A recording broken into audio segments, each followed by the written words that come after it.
Hello दोस्तों। Saraswati audio books की तरफ से मैं अर्चना सिंह आपके लिए लेकर आई हूँ रॉबर्ट टी कियोसाकी की बहुत ही बेहतरीन पुस्तक रिच डैड पुअर डैड। उपसंहार। केवल $7,000 में ही कॉलेज की शिक्षा। जब यह पुस्तक खत्म हो रही है और छपने जा रही है, मैं आपके साथ अपना एक अंतिम विचार बांटने जा रहा हूँ। इस किताब को लिखने का खास कारण लोगों को यह सिखाना था कि किस तरह पैसे की समझ से जिंदगी की सामान्य समस्याओं को सुलझाया जा सकता है। वित्तीय प्रशिक्षण के बिना हम उन्हीं घिसे पिटे फार्मूलों के सहारे जिंदगी काट देते हैं, जैसे कड़ी मेहनत करो, बचाओ, उधार लो, ज़्यादा टैक्स चुकाओ। आज हमें ज़्यादा समझदारी की ज़रूरत है। मैं नीचे दी हुई कहानी को एक ऐसी आर्थिक समस्या के अंतिम उदाहरण के रूप में प्रस्तुत कर रहा हूँ जिससे कई युवा परिवार आज जूझ रहे हैं। आप अपने बच्चों के लिए किस तरह की अच्छी शिक्षा का इंतजाम कर सकते हैं और आप खुद के रिटायरमेंट के लिए पैसा इकट्ठा कर सकते हैं। इसी लक्ष्य की प्राप्ति के लिए कड़ी मेहनत के बजाय वित्तीय बुद्धि का प्रयोग किस तरह किया जा सकता है, यह इसी का उदाहरण है। मेरा एक दोस्त एक दिन अपना दुखड़ा रो रहा था कि 4 बच्चों के कॉलेज की शिक्षा के लिए पैसों की बचत करना कितना कठिन था। वह हर महीने एक म्यूचुअल फंड में $300 जमा कर रहा था और अब तक उसने लगभग $12,000 जमा कर लिए थे। उसे अपने बच्चों को कॉलेज भेजने के लिए $4 लाख की ज़रूरत थी। उसके पास इसे जमा करने के लिए 12 साल थे, क्योंकि उसका सबसे बड़ा बच्चा तब 6 साल का था। यह 1991 की बात थी और उस समय फिनिक्स का रियल एस्टेट बाजार दुर्दशा में था। लोग बाग अपना घर बार बेचने में लगे थे। मैंने अपने सहपाठी को सुझाया कि उसके पास म्यूचुअल फंड में जो पैसा जमा है उसके कुछ हिस्से से वह एक घर खरीद ले। यह विचार उसे कुछ जम गया और हम इस संभावना पर विचार करने लगे। उसकी मुख्य चिंता यह थी कि एक और घर खरीदने के लिए उसके बैंक में क्रेडिट नहीं थी। उसके पास इतना नकद नहीं था। मैंने उसे भरोसा दिलाया कि किसी प्रॉपर्टी को फाइनेंस करवाने के लिए बैंक के पास जाने के अलावा दूसरे रास्ते भी होते हैं। हमने 2 हफ्ते तक मकान खोजा, एक ऐसा घर जो हमारी सारी ज़रूरतों को पूरा करता हो। चुनने के लिए हमारे पास बहुत से घर थे, इसलिए हमें शॉपिंग में मज़ा भी बहुत आ रहा था। आखिर हमने एक अच्छे मोहल्ले में 3 बेडरूम और 2 बाथ वाला घर पसंद किया।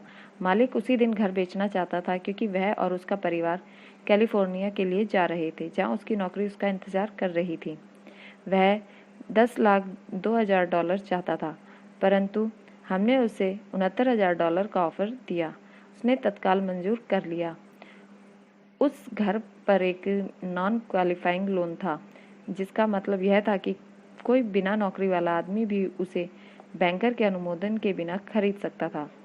मकान मालिक पर $72,000 का कर्ज बाकी था, इसलिए मेरे दोस्त को केवल बचे हुए $7,000 का इंतजाम करना था, जो कर्ज की रकम और खरीदने की राशि का अंतर थी।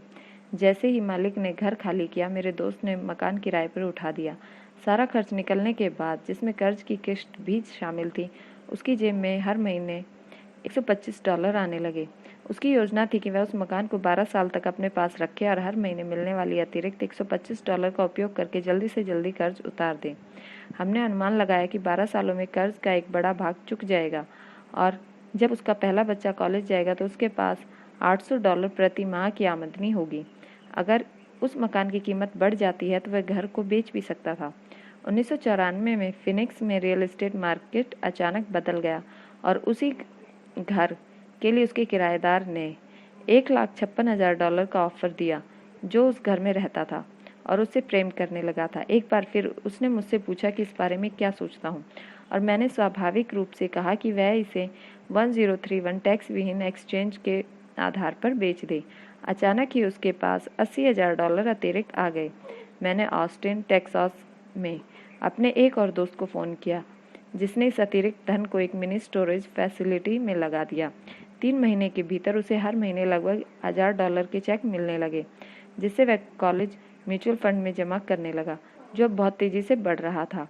1996 में मिनी वेयरहाउस बिक गया और उसे बिक्री के हिस्से के रूप में लगभग $3,30,000 का चेक मिला, जो उसने एक नए प्रोजेक्ट के हिस्से के में लगा दिया, जिससे हर महीने उसे $3,000 से ज़्यादा की आमदनी होने लगी, जो उसके कॉलेज म्यूचुअल फंड में जाने लगी। अब उसे पूरा विश्वास है कि उसका $4 लाख का लक्ष्य आसानी से हासिल हो जाएगा। इसके लिए उसे शुरुआत में केवल $7,000 और थोड़ी सी वित्तीय बुद्धि का इस्तेमाल करना पड़ा। उसके बच्चों को अब उतनी अच्छी शिक्षा मिल सकती थी जो वे हासिल करना चाहते थे, और वह अपनी मूल पूंजी का प्रयोग अपने रिटायरमेंट के लिए कर सकता था। और अभी उसके सी कॉर्पोरेशन में निवेश की हुई है। इस सफल निवेश रणनीति के कारण अब वह जल्दी रिटायरमेंट ले सकता है। इस पुस्तक को पढ़ने के लिए धन्यवाद। मुझे आशा है कि इससे आपको कुछ समझ मिली होगी कि किस तरह पैसे की ताकत का इस्तेमाल किया जाए ताकि पैसे के लिए काम करें। पैसा आपके लिए काम करे। आज हमें बचे रहने के लिए भी पैसे की समझ की ज़रूरत है। यह विचार कि पैसा बनाने के लिए पैसे की ज़रूरत होती है वित्तीय रूप से नासमझ लोगों का विचार है। इसका यह मतलब नहीं कि वे समझदार नहीं हैं। इसका मतलब केवल इतना है कि उन्होंने पैसा बनाने की कला अभी नहीं सीखी है। पैसा केवल एक विचार है। अगर आप ज़्यादा पैसा कमाना चाहते हैं तो केवल अपने विचारों को बदल दीजिए। हर आत्मनिर्मित आदमी ने छोटे पैमाने पर एक विचार से शुरुआत की थी और बाद में इसे बड़ा किया। यही निवेश के बारे में भी लागू होता है। शुरू करने के लिए केवल कुछ डॉलर ही काफ़ी हैं और बाद में इसने बड़ी रकम बनाई जा सकती है। मैं ऐसे बहुत से लोगों से मिला हूँ जो जिंदगी भर किसी बड़े सौदे के पीछे भागते रहते हैं या बड़े सौदे के लिए बहुत सा पैसा जुटाते रहते हैं, परंतु मेरी नज़र में यह मूर्खतापूर्ण है। ज़्यादातर मैंने नासमझ निवेशकों को अपना बड़ा अंडा एक ही समझौते में लगाते हुए और इस कारण उन्हें तेज़ी से बर्बाद होते हुए देखा है। वे अच्छे काम करने वाले हो सकते हैं, वे अच्छे नागरिक हो सकते हैं, परंतु वे अच्छे निवेशक नहीं थे। पैसे के बारे में शिक्षा और बुद्धि महत्वपूर्ण है। जल्दी शुरुआत करें, कोई पुस्तक खरीदें, किसी सेमिनार में जाएं, अभ्यास करें, छोटी शुरुआत करें। मैंने 6 साल से भी कम समय में $5,000 को $10 लाख की संपत्ति में बदला है, जिससे हर महीने $5,000 का कैश फ्लो आता है। परंतु मैंने ये बचपन में ही सीखा है। मैं आपको सीखने के लिए प्रोत्साहित करता हूँ क्योंकि यह इतना मुश्किल है नहीं है। दरअसल एक बार आपको इसकी लत पड़ जाए तो आपके लिए यह आसान हो जाएगा। मैं समझता हूँ कि मैंने अपना संदेश बहुत स्पष्टता से पहुँचा दिया है। आपके हाथ में क्या है, इस बात का निर्णय इस बात से होता है कि आपके दिमाग में क्या है। पैसा केवल एक विचार है। एक बहुत बढ़िया पुस्तक है, थिंक एंड ग्रो रिच, सोचिए और अमीर बनिए। इसका शीर्षक यह नहीं है कि कड़ी मेहनत करिए और अमीर बनिए।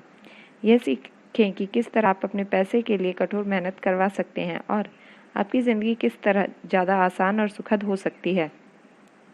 आज इस बात की ज़रूरत है कि आप सुरक्षात्मक खेल खेलने के बजाय स्मार्ट बने और अपनी बुद्धि का प्रयोग करें। काम में जुटें। आप सभी को 2 महान उपहार दिए गए थे, आपका दिमाग और आपका समय।